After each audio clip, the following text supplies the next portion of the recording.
Hello all, welcome back to my channel Chemistry by Susmi Raja. இந்த வீடியோவில் நம்ம என்ன பார்க்க போகிறோம் அப்படின்னா ப்ரீவியஸ் வீடியோஸில் நம்ம பார்த்துருந்தோம் acid radicals and basic radicals இதெல்லாம் பார்த்துருந்தோம் இல்லையா. ஸோ பேசிக் ரேடிக்கல்ஸ் ஆசிட் ரேடிக்கல்ஸோட சார்ஜஸ்ஸு.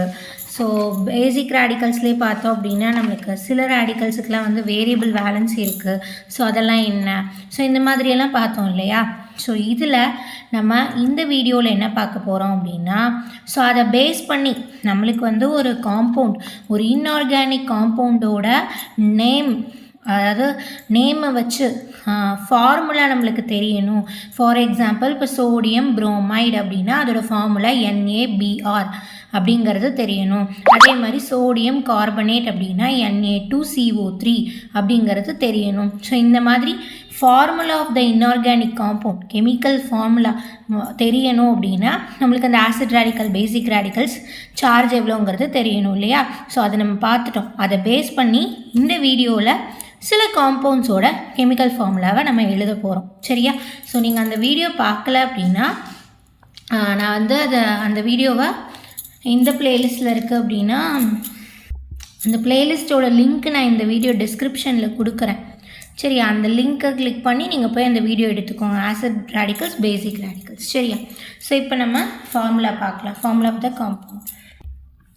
ஸோ இங்கே என்னென்ன ஆசிட் ரேடிக்கல்ஸ் எல்லாம் நான் எழுதியிருக்கேன் அப்படின்னா chloride, bromide, iodide, hydroxide, nitrate, nitrite, sulphate, sulphite, carbonate, permanganate, dichromate, bicarbonate, bisulphate, bisulphite, oxide. So இதெல்லாம் ஆசிட் ரேடிக்கல்ஸில் எழுதியிருக்கேன். பேசிக் ரேடிக்கல்ஸில் potassium, sodium, calcium, magnesium, zinc, ammonium and லெட்டில் 2+ ஆக்சிடேஷன் ஸ்டேட் இருக்கக்கூடிய லெட். ஸோ இதை எழுதியிருக்கோம். ஸோ இதை பேஸ் பண்ணி நம்ம ஃபார்முலா எழுத போகிறோம். ஸோ ஃபஸ்ட்டு குளோரைடு எல்லாம் எழுதிடலாம். ஸோ குளோரைடான இந்த ஒவ்வொரு குளோரைடும், பொட்டாசியம் குளோரைடு, சோடியம் குளோரைடு, இதுக்கெலாம் என்ன ஃபார்முலா வருங்கிறத எழுதிடலாம். ஸோ பொட்டாசியம் அப்படிங்கும்போது நம்மளுக்கு K+ சார்ஜ் இல்லையா. ஸோ அதே மாதிரி குளோரைடு Cl- சார்ஜ். அப்போ பொட்டாசியம் குளோரைடோட ஃபார்முலா என்ன வரும், கண்டிப்பாக KCl. ஏன் அப்படின்னா இதுக்கும் +1 சார்ஜ் தான், இதுக்கும் -1 சார்ஜ் தான். அந்த கோஎஃபிஷியன்ட் ஆஃப் த சார்ஜ் 1 தான். ஸோ ஜஸ்ட் 1ங்கிறனால நம்ம இதோட சார்ஜை இதுக்கு கீழே போடணும், இதோட சார்ஜை இதுக்கு கீழே போடணும். இந்த மாதிரி நம்ம டயகனலாக தான் எழுதணும். ரெண்டுக்குமே 1ங்கிற சார்ஜ்னால KClங்கிறதா இதோட ஃபார்முலா. அதே மாதிரி சோடியமுக்கு Na+. ஸோ சோடியம் குளோரைடோட ஃபார்முலா NaCl. கால்சியமுக்கு கால்சியம் 2+ சார்ஜ் இருக்கக்கூடிய எலமெண்ட்டு. ஸோ அப்போது கால்சியம் குளோரைடோட ஃபார்முலா என்ன வரும், இதோட கோஎஃபிஷியன்ட் ஆஃப் த சார்ஜை இந்த குளோரினுக்கு கீழே போடணும். அப்போ Ca. குளோரின் கால்சியமுக்கு இங்கே ஏதாவது வருமானு பார்த்தா இங்கே Cl ஒரு மைனஸ் சார்ஜ் தான், அப்போ இங்கே 1 தான் வரும். ஸோ அதை நம்ம போட வேண்டியதில்லை. இங்கே 2 இருக்குது, அப்போ Cl 2 அப்படிங்கிறது வரும். புரியுதா. அந்த சார்ஜ், அந்த வேலன்சி ஆஃப் த அந்த சார்ஜ் இருக்குது இல்லையா, அதை நம்ம டயகனலாக ரெப்ரசன்ட் பண்ணிடணும். சிம்பிள். அதாவது கால்சியமுக்கு 2+, Clக்கு -னால் இதை சார்ஜ் அப்படி கீழே ஆப்போசிட்டாக எழுதணும். அப்போ CaCl2. இந்த 2+ இங்கே வந்துடும், 2 இங்கே வந்துடும், இங்கே இருக்க 1 இங்கே வந்துடும். அப்போ கால்சியம் குளோரைடோட ஃபார்முலா Ca1Cl2, அதாவது CaCl. ஸோ இந்த மாதிரி எழுதணும். புரியுதுன்னு நினைக்கிறேன் உங்களுக்கு. Magnesium 2+ charge. அப்போ மெக்னீஷியம் குளோரைடோட ஃபார்முலாவும் MgCl2 தான் வரும். ஜிங்க்கும் 2+ சார்ஜ் இருக்கக்கூடியது. அப்போ ஜிங்க் குளோரைடோட ஃபார்முலா ZnCl2. அமோனியம்ங்கிறது one of the species 1+ charge இருக்கக்கூடிய ஸ்பீஷஸ். அப்போ அமோனியம் குளோரைடோட ஃபார்முலா என்ன, NH4Cl தான். ஏன்னா இதுக்கும் 1+ சார்ஜ், இதுக்கும் 1- சார்ஜ் குளோரைடுங்களுக்கு. அடுத்து லெட் குளோரைடு. லெட் குளோரைடுக்கு லெட் 2+ ஆக்சிடேஷன் ஸ்டேட்னு கொடுத்துருக்கு. அப்போ Pb, அந்த 2ங்கிறது குளோரின் கீழே வரும். அப்போ PbCl2ங்கிறது தான் லெட் குளோரைடோட ஃபார்முலா, லெட் 2+ ஆக்சிடேஷன் ஸ்டேட். அடுத்து புரோமைடுக்கு அதே மாதிரி தான். புரோமைடுக்கு என்ன வரும், பொட்டாசியம் புரோமைடு அப்படிங்கும்போது KBr, sodium bromide NaBr, calcium bromide CaBr2, magnesium bromide Mg Br2. Zinc bromide Zn Br2. Ammonium bromide NH4Br. Lead bromide PbBr2. அதே மாதிரி அயோடைடுக்கு I மைனஸ் சார்ஜ், ஒரு மைனஸ் தான். அப்போ அதே மாதிரி தான் ஒரு potassium அயோடைடுனா KI NaI. CaI2 calcium iodide. Magnesium iodide MgI2. Zinc iodide ZnI. Ammonium iodide NH4I. Lead iodide PbI2. புரியுதா? அடுத்து ஹைட்ராக்சைடு அயான். ஹைட்ராக்சைடு அயானோட சார்ஜ் என்ன? OH மைனஸ், 1 மைனஸ் தான். அப்போ பொட்டாசியம் ஹைட்ராக்சைடுங்கும் போது ஃபார்முலா KOH. சோடியம் ஹைட்ராக்சைடுங்கும் போது NaOH. கால்சியம் ஹைட்ராக்சைடுங்கும் போது Ca. Caக்கு 2+ சார்ஜ், 2 சார்ஜ் இருக்கிறதுனால ஹைட்ராக்சைடு வந்து 2 தேவைப்படும். அப்போ CaOH ட்வைஸ். அதே மாதிரி மெக்னீஷியம் ஹைட்ராக்சைடும் MgOH ட்வைஸ். ஜிங்க் ஹைட்ராக்சைடும் ZnOH twice. Ammonium hydroxide NH4OH. lead hydroxide PbOH twice. Okay, அடுத்து என்னது? Nitrate ion. நைட்ரேட் அயானோட ஃபார்முலா என்ன? NO3 minus. அப்போ பொட்டாசியம் நைட்ரேட்டுங்கும் போது KNO3. Sodium nitrate NaNO3. Calcium nitrate CaNO3 twice. ஏன்னா கால்சியம் 2+ சார்ஜ்னால. Magnesium nitrate formula MgNO3 twice. Zinc nitrate ZnNO3 twice. Ammonium nitrate NH4NO3. Lead nitrate PbNO3 twice. So எப்படி உங்களுக்கு இந்த ஃபார்முலா வரும் இப்போ தெளிவாக புரிஞ்சிருக்குன்னு நினைக்கிறேன். ஸோ அதே மாதிரி நைட்ரைட் அப்படிங்கும்போது NO2 மைனஸ் சார்ஜ். அப்போ அதே மாதிரி தான் KNO2 potassium nitrite. Sodium nitrite NaNO2. Calcium nitrite CaNO2 twice. Magnesium nitrite MgNO2 twice. Zinc nitrite ZnNO2 twice. Ammonium nitrite NH4NO2. lead nitrite PbNO2 twice. அவ்வளோதான். அடுத்து சல்ஃபேட்டோட சார்ஜ் என்ன? SO4 2 minus. இதுதான் sulphate ion இல்லையா? அப்போ சல்ஃபேட் அப்படிங்கும்போது SO4 2 minus அப்படின்னா potassium sulphate formula என்ன வரும்? 2 மைனஸ் இருக்குது. அப்போ இந்த 2-வை என்ன பண்ணுவோம்? இங்கே இங்கே கீழே சப்ஸ்கிரிப்டில் போடும். அப்போது K2SO4. இதுதான் பொட்டாசியம் நைட்ரேட்டோட ஃபார்முலா. புரியுதா? ஸோ K ப்ளஸ் இது SO4 2 மைனஸ். இதோட இந்த கோஎஃபிஷியன்ட் ஆஃப் த சார்ஜை இதுக்கு கீழே போடணும், இந்த கோஎஃபிஷியன்ட்டை இதுக்கு கீழே போடணும். ஸோ இது 1 தான். அப்போ SO4 1 டைம் தான், பொட்டாசியம் 2 டைம்ஸ். புரியுதா? அப்போ potassium sulphate formula K2SO4. Sodium sulphate அப்படிங்கும்போதும் Na2SO4.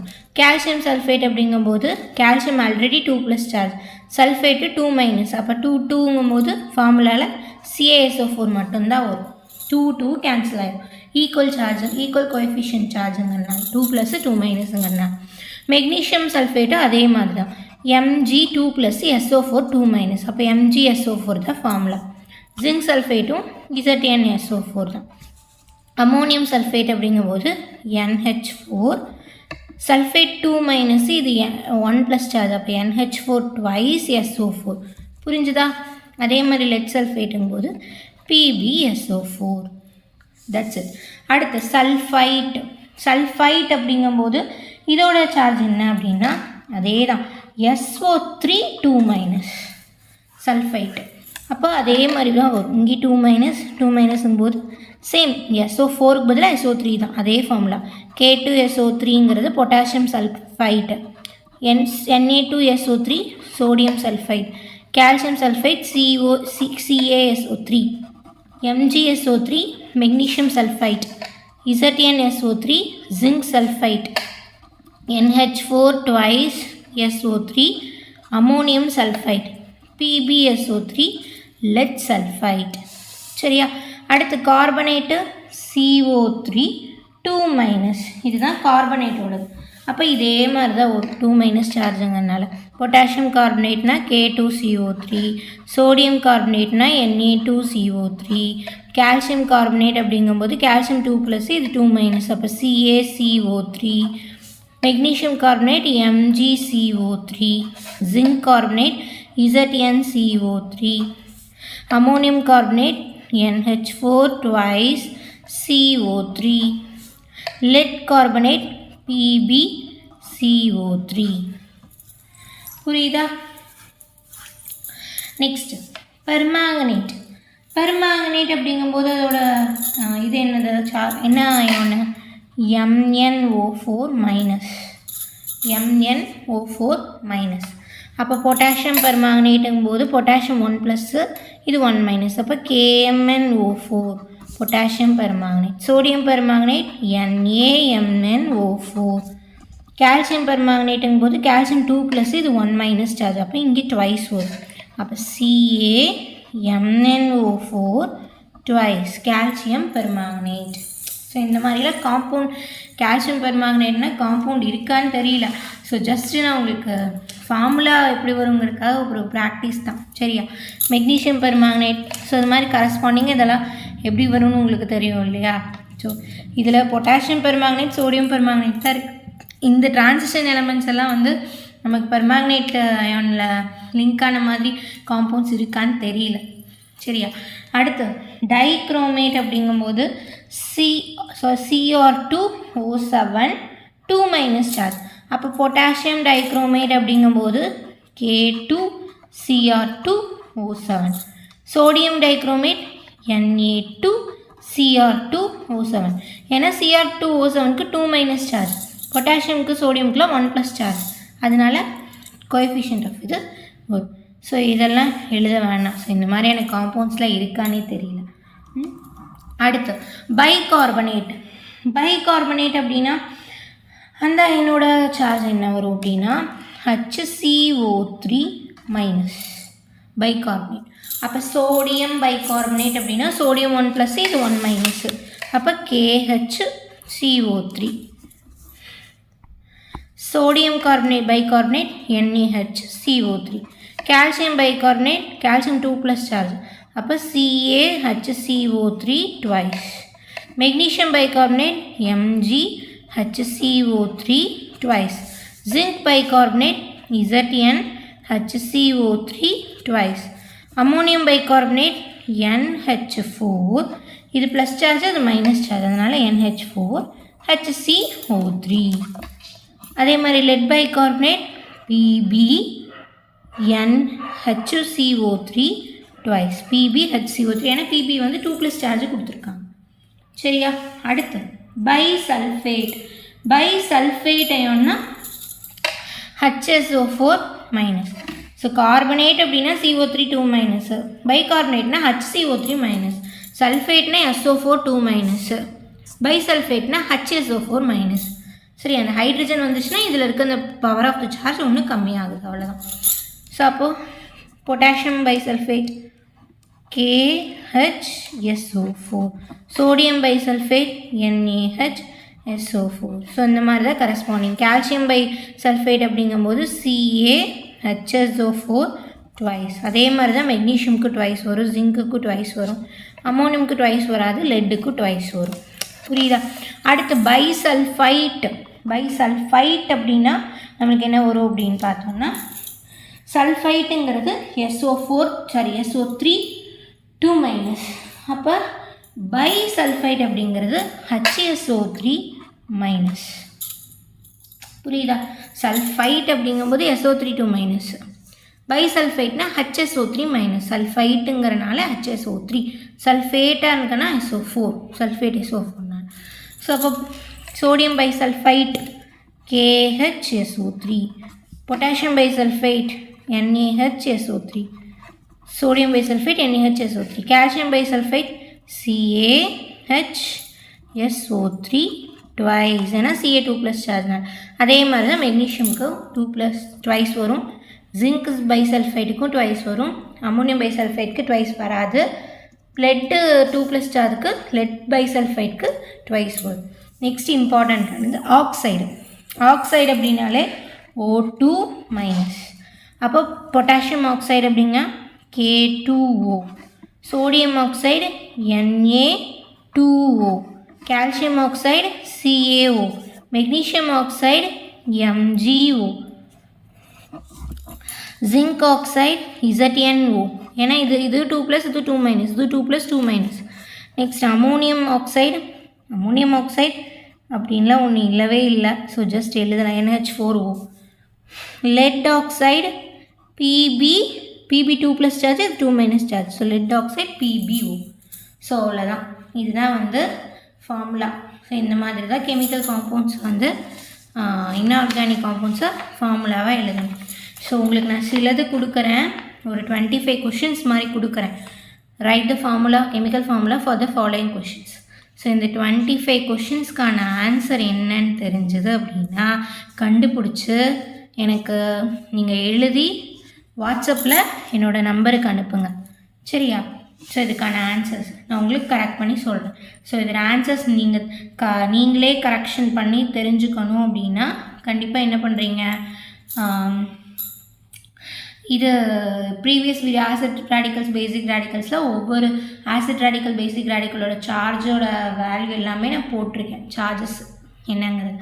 ஸோ அதை ஃபஸ்ட்டு லேர்ன் பண்ணிங்கன்னா ஈஸியாக நீங்களே காம்பவுண்ட்ஸ் எழுதிடலாம். ஓகே, ஸோ இந்த வீடியோ உங்களுக்கு புரிஞ்சிருக்கும், ஹெல்ப்ஃபுல்லாக இருக்கும்னு நான் நம்புகிறேன். இதில் ஏதாவது டவுட்ஸ் இருந்தது அப்படின்னா கமெண்ட் பண்ணி கேளுங்க. இந்த வீடியோ உங்களுக்கு யூஸ்ஃபுல்லாக இருந்தது அப்படின்னா மறக்காமல் வீடியோவை லைக் பண்ணி என்னோடய சேனலை சப்ஸ்கிரைப் பண்ணிக்கோங்க. பக்கத்தில் இருக்க நோட்டிஃபிகேஷன் பெல் கிளிக் பண்ணி ஆல்ங்கிற ஆப்ஷன் கிளிக் பண்ணிக்கோங்க. இந்த வீடியோவோட ப்ளேலிஸ்ட் லிங்க் வந்து நான் கமெண்ட்டில் பின் பண்ணி வச்சுருக்கேன், பார்த்துக்கோங்க. உங்களுக்கு எதாவது டாபிக்ஸ் தேவைப்பட்டது அப்படின்னாலும் கமெண்ட்டில் கேளுங்க. என்னோடய சேனலை சப்ஸ்கிரைப் பண்ணி உங்கள் கிளாஸ்மேட்ஸ், ஃப்ரெண்ட்ஸ், ஸ்டூடெண்ட்ஸ்க்கு ஷேர் பண்ணி என்னோடய சேனல் ரீச் ஆகிறதுக்கு ஹெல்ப் பண்ணுங்கள். Thank you so much.